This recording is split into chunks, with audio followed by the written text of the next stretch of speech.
Hello and welcome back to the Bird's Eye View podcast. Let's get right to it. The Toronto Blue Jays are headed to the World Series. I'm your host, Zach Worden, joined as always by Jori Negin-Shecter, and we are here after the Toronto Blue Jays knocked off the Seattle Mariners in Game 7 of the ALCS. George Springer has his legacy moment, put him on the level of excellence, and the Blue Jays come away with a 4-3 win. Jori, you got the Leafs jersey on, the Austin Matthews assistant captain white jersey that Vladimir Guerrero The slump Jr. buster, wore we're officially the game. calling it the slump buster. Vladdy walks in with the absolute cojones to take a cursed ass franchise, and the Blue Jays start the evening off kind of so, and I tweet out, this is all because of the jersey. And then George Springer in the bottom of the 7th on a 1-0 pitch takes Bizzardo deep and gone to left and forever writes his name into Blue Jays lore in ways that even a postseason hero like George Springer himself could not have imagined to begin the season, much less begin the postseason. We'll get into the whole game, but I mean, obviously we got to start with the Springer thing, right? Because this Blue Jays team kind of seemingly down and out. You're down 3-1, and you get a little bit of life from the bottom of your order. You get the Mariners bringing in their bullpen behind Brian Wu, and George Springer steps to the plate. And you had asked me a couple weeks ago, maybe a month ago, if George Springer was a level of excellence guy after this season, and my answer was no. Well, put him up there, because that swing is a legacy-defining swing. It is a moment that will go down in Blue Jays history. It is, I think, for me sitting here as somebody who was not around for the 92, 93 World Series teams, like top 2 home run in franchise history. I think it clears the Bautista homer, which is an insane thought. It was a decade ago, a couple days ago, honestly. We had just celebrated the 10th anniversary. And as soon as he hit that ball out, it was like the bat flip 2.0. You just knew immediately that it was a homer that was going to go down in Blue Jays lore. And even Kevin Pillar, who was in the dugout for that homer, obviously the Bautista one, said on air with Jose Bautista a few feet behind him celebrating on the field, said, "Sorry, Jose, but this is it. This is the homer. This is the franchise-altering bomb that's going to define the next decade of Blue Jays baseball."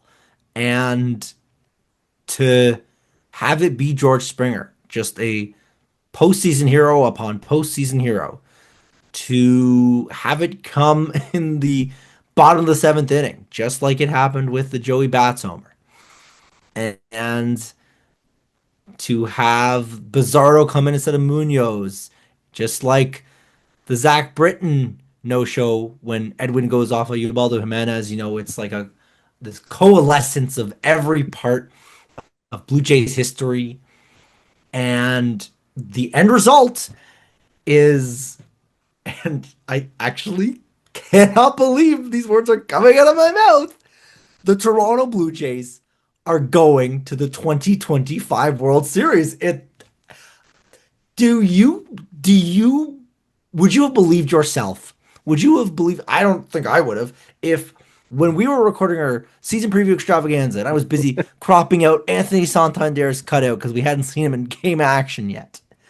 Did you think the words AL East division winning and AL pennant winning Toronto Blue Jays will face the Los Angeles Dodgers in the World Series? There's been a lot of moments this postseason that have boggled the mind. There have been several positives. You think of the Savage start against the Yankees. You think of Vladdy's heroics basically throughout. There's been some negatives. You look at the way that the Jays missed some opportunities to start the series against the Mariners. And of course, the Brendan Little debacle that is nothing more than a footnote now. This moment, this outcome, this everything, nobody saw this coming. Nobody at all. You look at every preseason projection, the Jays were at best a 500 team or so, and at best were third or fourth more likely in the division.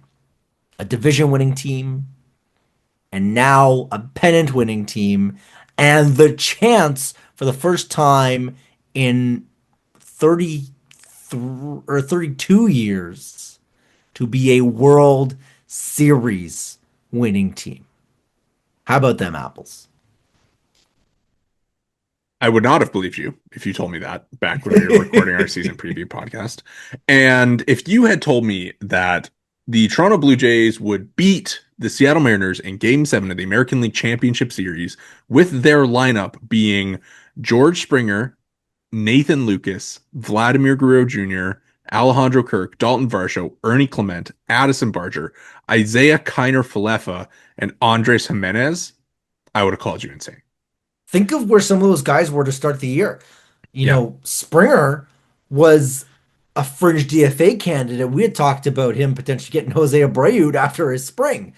Nathan Lucas was at best the fourth outfielder. Alejandro Kirk had struggled. Where's Bo Bichette? I mean, you ask me in February, you tell me that's the lineup. I go, why did they trade Bo Bichette if they're headed to the World Series? Where's Alan Roden? Where's Addison Barger? What's Addison Barger like doing when he started the year in AAA? IKF plays for the Pirates. it's just astonishing. And Shane Bieber, by the way, started this game. Shane Bieber, the guy in the middle of Tommy John recovery with the Guardians, on the Cleveland Guardians. I cannot honestly, like, I think you try and sit there and you kind of think about what this season has been, and it has been a fever dream of incredible proportions. When you think of when they got off to the slow start, and it kind of felt like the 2024 team was back, and they were below 500 for a little bit there, right? And we talked about it where they were battling to get back to 500, and they would win to get back to 500, and then they would lose, and then they would win to get back to 500, and then they would lose. And for them to be in this position now where it doesn't seem like it really matters who's on the field, who's in the lineup, who's pitching, like they are going to put together a solid effort every single game.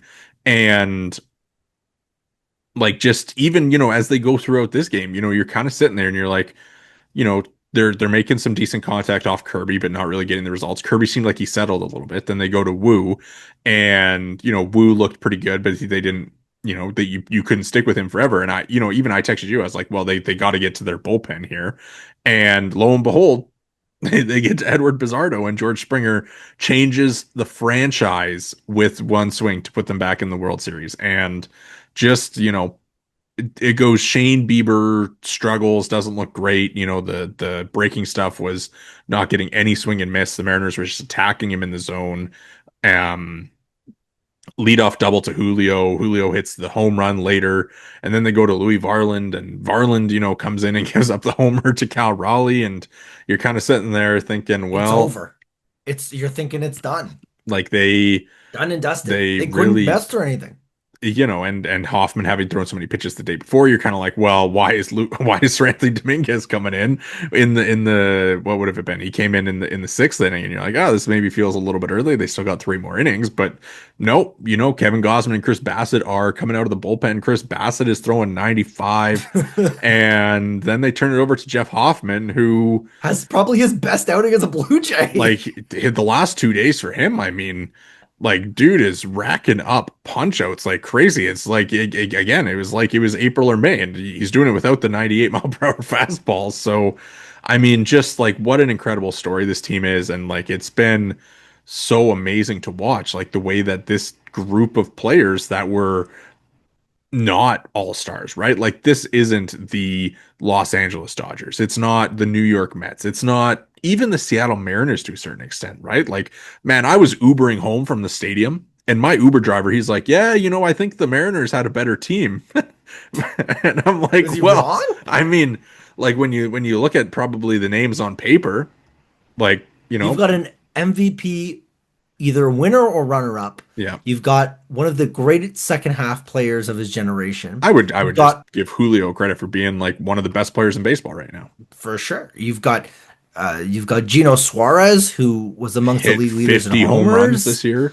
You got Randy, who's And that we haven't even brought up any of their just litany of arms. and those arms didn't quite do the job in this series, right? Like Bryce Miller was really the only Mariners starter who was consistently effective in the 7 games. So, 100%. I mean, the Kirby thing, I texted you this that I felt like it was a little early for them to move on from him. Obviously, the Jays had kind of been making like decent contact, but it felt like he was, kind of had his good stuff for the night. And, it's like, you can see why that guy's so good, right? Like when he's sitting there, he's like 97, 97, 97 in the zone and just like attacking you like crazy.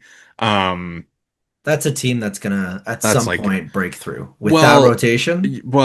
yeah, the rotation for sure. I mean, they'll probably have to like kind of make a trade this offseason with one of those guys because like Naylor's a free agent. Suarez is a free agent, right? So they've got to kind of make some decisions there. I think Randy is kind of coming up on free agency too. And, again, this is a Blue Jays podcast, not a Mariners podcast. So we don't have to get into what the Mariners offseason plan is going to look like.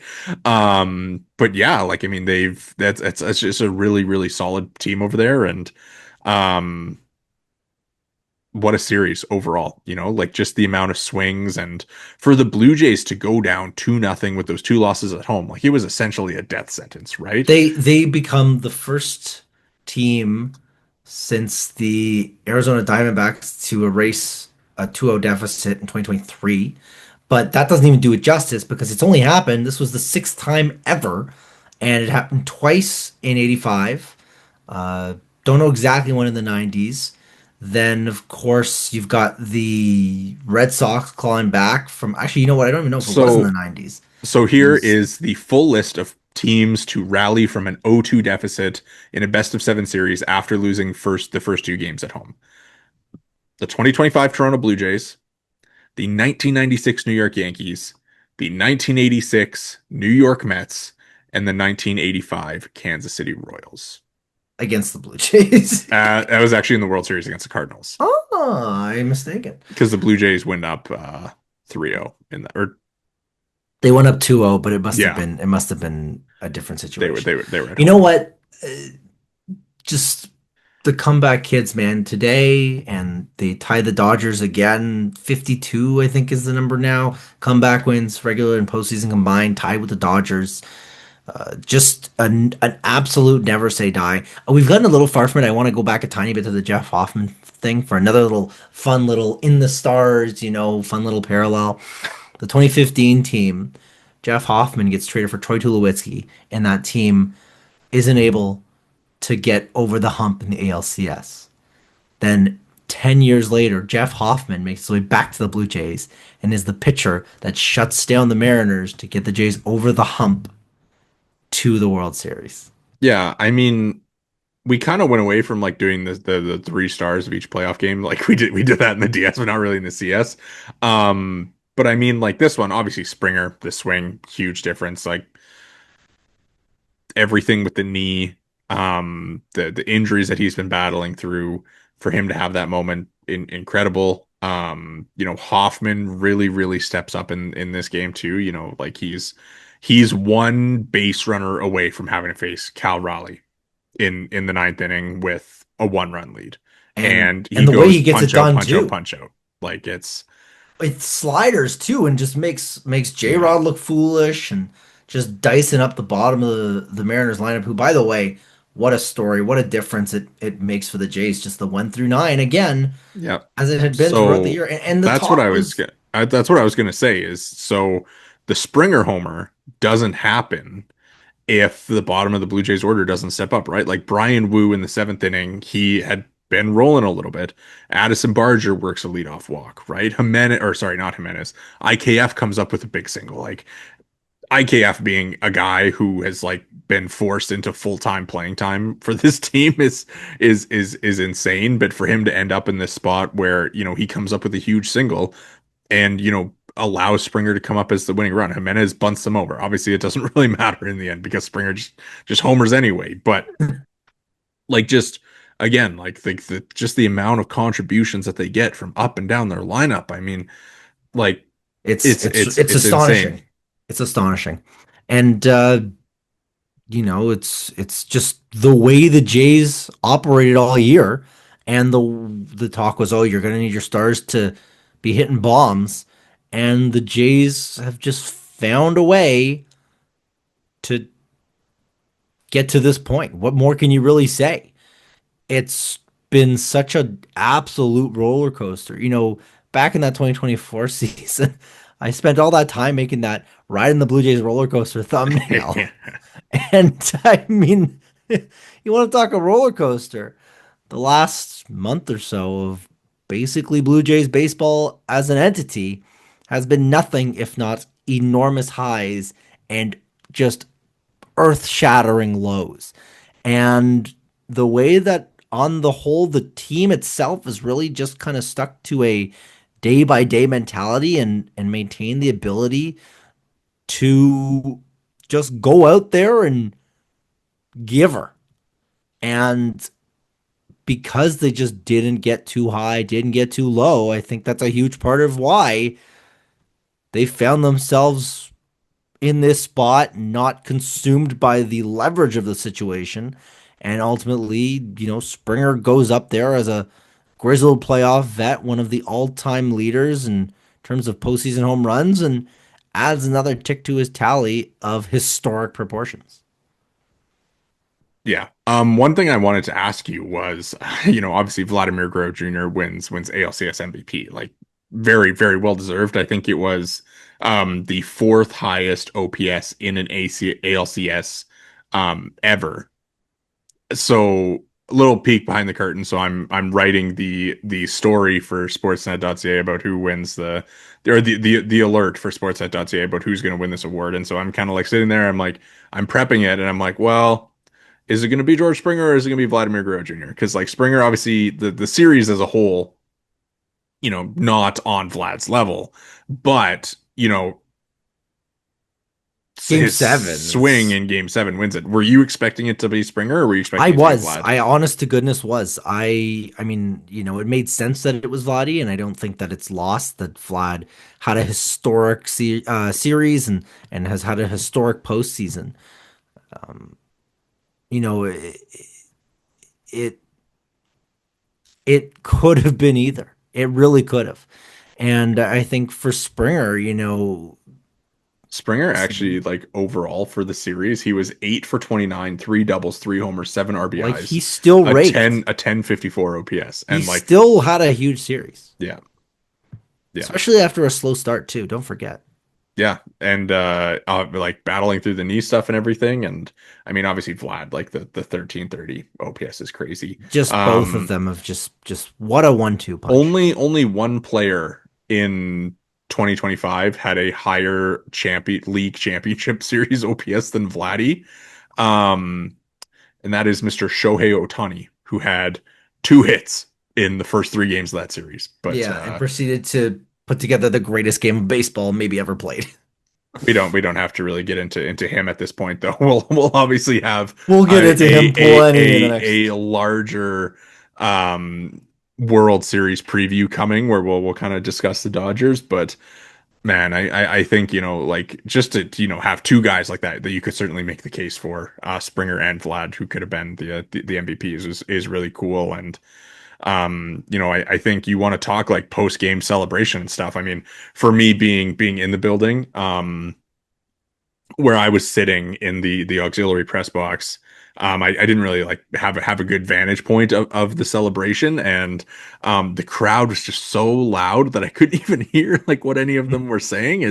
It's amazing, but like just the emotion on Vlad's face, right, where he's crying, like you just see how much that this means to him to have this moment and advance to the World Series, and like it's just so cool to see how much that it meant to like every single guy on this team. Like even like as that last out is recorded, it's like every single guy on the field like takes a little bit of a moment to like try and gather themselves before going into that celebration.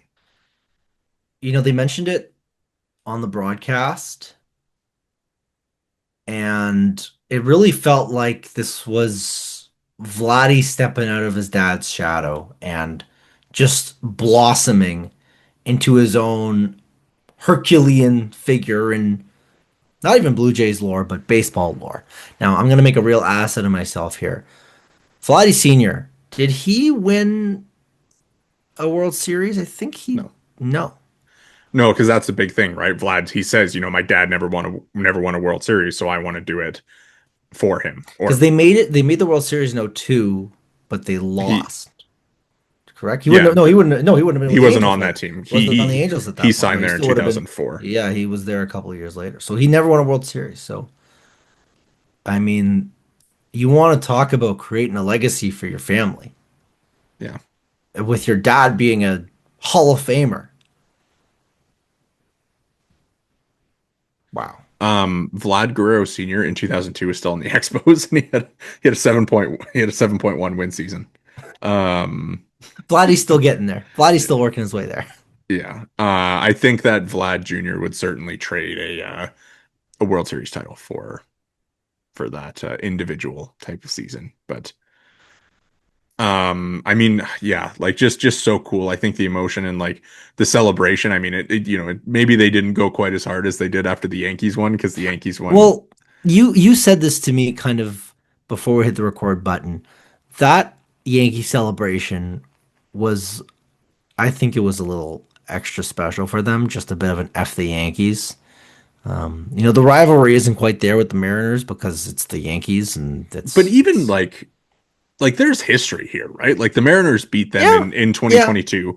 And I mean, like if you want to talk about like impressive, narratives, like George Springer being that collision in center field with Bo Bichette, and then for him to be the guy that kind of puts the final touches on this series, if you No, I want to hadn't even call it thought of that. that. Hadn't And even considered then that. for him too, where, like he was being booed after getting hit by a pitch in Seattle in this series. Like, I mean, you want to add a little bit of a narrative leverage to the homer. Like, I mean, how good must have that felt? Just man, it's just I'm still just thinking, man, like I It's still can't it's believe it. it's It's hard to still put it's it in still words. In words, it's difficult to explain because you watch the Blue Jays. I'm born in 1999. Been following the Blue Jays as long as I can remember. There's pictures of me going to Jays games as a 2-year old sitting in my dad's lap, and my parents would have to cover my ears when the Jays hit homers because I was deathly scared of fireworks. And this I was working the game. I was working at the Sportsnet studio, and you know, I was kind of saying to some of my coworkers, 12-year-old Jory is probably so jealous of 26-year-old Jory because of, working at Sportsnet and being part of that. But I am so jealous of 12-year-old Jory because 12-year-old Jory right now is just losing his mind. And it's just it kind of makes me emotional thinking about how, listen, no disrespect to the Toronto Raptors. I did not grow up a huge Raptors guy. I grew up a Blue Jays guy and I grew up a Toronto Maple Leafs guy. And the Leaf stuff is its whole own can of worms that I will I'm probably go to therapy over. I'm But I'm glad that with that this is like maybe the first case where that's kind of leaked over into the podcast. well, like listen, like the No, the no J- hate to the Leafs or your passion for the Leafs, my but passion, of course. Listen, the the Blue Jays have been such a staple in my life. I think of as a child cheering for Orlando Hudson, and then Aaron Hill became my favorite player because I played second base. And you put me on to a jersey of his that I was hunting for, and I was like, oh my God, I got to get this. And then I think of those early 2010s and the Joey Bats explosion. I remember where I was when he hit 50, and I remember I remember it like it was yesterday. And I think of obviously the 2015 and 2016 teams, and I think of the experience with that, and I think of the lull between basically 2017 and 2019, 2020, really, where the team was bad, and it was like I'm kind of getting a little bit, the Leafs were starting to get good. You're kind of getting pulled away. And then, 2022 rolls around, or rather 2021 rolls around, and you're kind of like, oh my God, this is it. They miss. 2022, they make the playoffs, but it's such a disappointing ending. 23, 24, you're kind of, they make the playoffs in one of those years, and obviously last year, but both years at the end of the day were so similar in terms of just the underwhelming kind of team they had. This is Mitch Bannon wrote a tremendous article today. And one of the paragraphs in there, he basically said, if you are under 33 years old, you've never experienced something like this. And it's the Jays had the chance to put themselves into the annals of franchise history. And to see this come to fruition, it's just so it didn't seem possible. It seemed like a distant, far off, never gonna happen. And I'm not even talking this year. I'm not even talking the way that they came in with low expectations. I'm talking. I think of when I was a kid, and the Yankees won 100 games every year, and the Red Sox were winning World Series titles all the time. And then the Baltimore Orioles came flying out of nowhere in the early 2010s, and you're like, oh my God, the Jays have fallen behind. And the Rays had made the World Series, and the Jays were just constantly just bumbling and fumbling, and they went out and they've got Roy Halladay. Oh, they've traded Roy Halladay, but now Jose Bautista's a prolific hitter. Oh, now he's battling injury issues. Oh, no Donaldson and the Blue Jays front office are beefing, and that has gone like, oh, they're blowing up. Oh, Vladdy's here. Oh, Vladdy isn't hitting like the kid that was promised. Oh, the Blue Jays are finally in their window. Oh, they're not as good as they're supposed to. It's over and over and over again. It's one thing after another, and finally the stars align in my lifetime. And I mean, Friday night, game one of the World Series is in Toronto. I'm not working that night, and I'm just like I'm flabbergasted and thrilled for the opportunity to potentially experience this in my city. It's an emotional thing.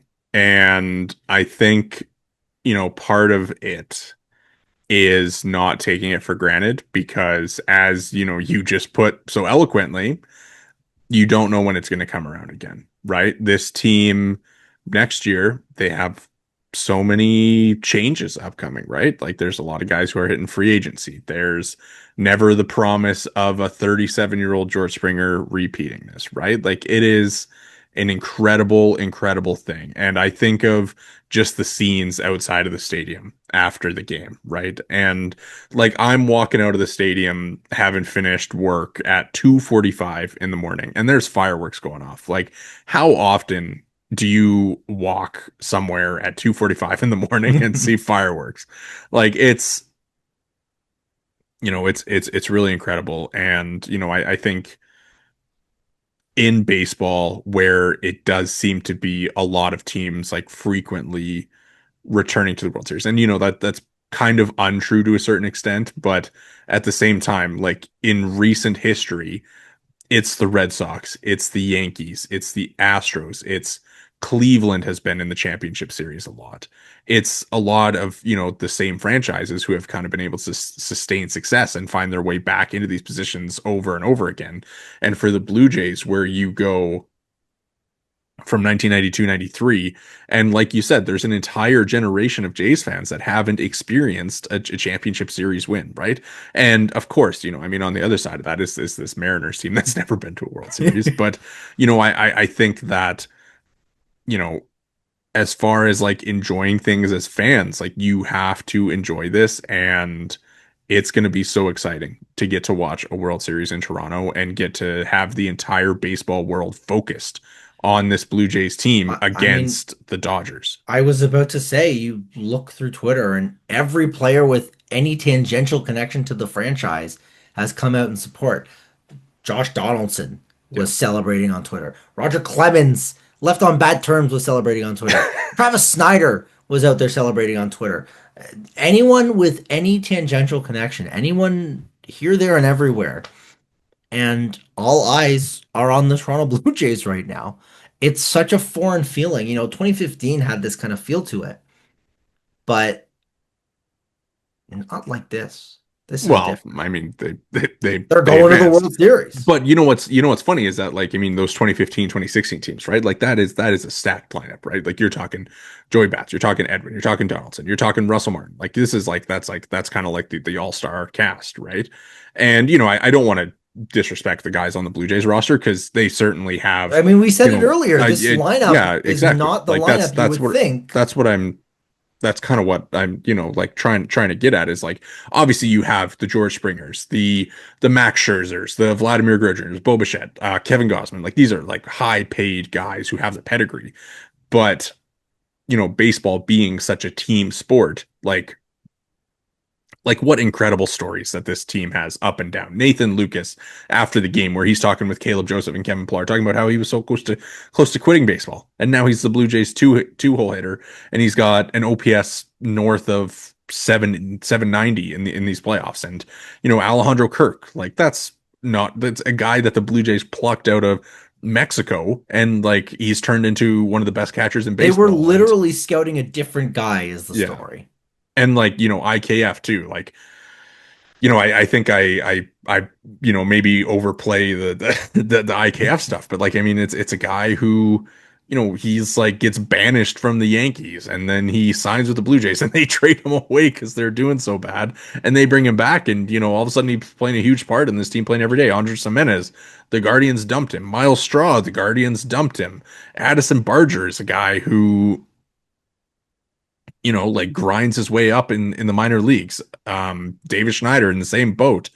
Even you want to look Ernie at Clement is in the Ernie same Clement. boat. He's like DFA'd by two teams, and it's just really incredible, like the way that this group has come together. And I think you kind of look at the Blue Jays teams in history that have had success and gotten to around this time in the season, and this Blue Jays team again, I wasn't born in 1992 and 1993, so I can't, totally speak on that. But this Blue Jays team has just like a little bit of that different feel where it's like it's not the talent on its own that is carrying them to this point, and it is this incredible camaraderie, this incredible clubhouse, this incredible wanting to play for each other and win for each other. And I think, even Shane Bieber was doing an interview after the game and he was getting emotional about how special this group was. And he's only been there for 2 months, right? Like, and just, um, I think the way that this team can really like capture your imagination of like what you want sports and what you want baseball to be is really incredible. As you know, we're sitting here saying this, and there's still a whole nother series to be played, which is, it's I think the reflection on this season is going to be incredible when it finally does come around. Yeah, and I mean, like you said, the sum has been greater than the parts, and it's just a team that has defied the odds. It's a fun and amazing story to root for. Yeah. Now, with that said, we haven't touched on this, and we're probably like 40 minutes in almost. Bo Bichette says he's going to be ready, so they might get a bit of an injection of talent here potentially. Does that mean Springer's back in the outfield? I don't know. I wonder if there That's was that's very ever if there unfortunate that the was knee thing if there happened. if there was ever a universe that you could go to Bo Bichette and go, we want you to play second base because we want to protect your knee, would the World Series not be it? I mean, yeah, you would hope. I think Jimenez has obviously looked very good at short, and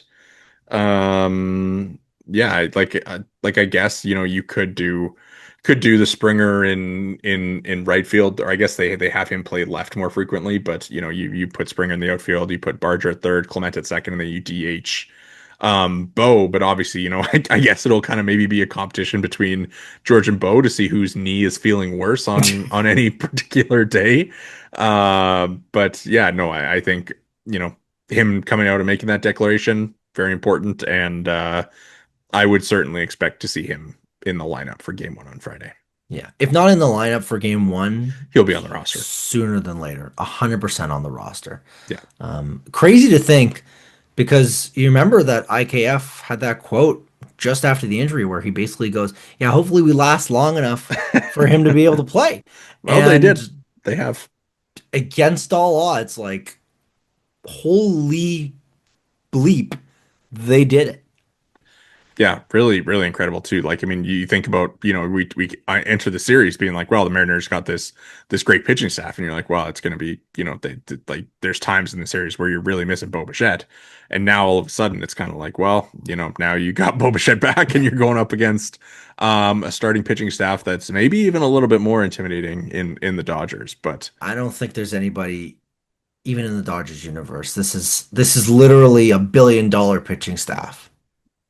yeah, they're like telling Clayton Kershaw to go home in his retirement season, not to go home, but you know what I mean. They're not letting him pitch because they've got too many good starters, right?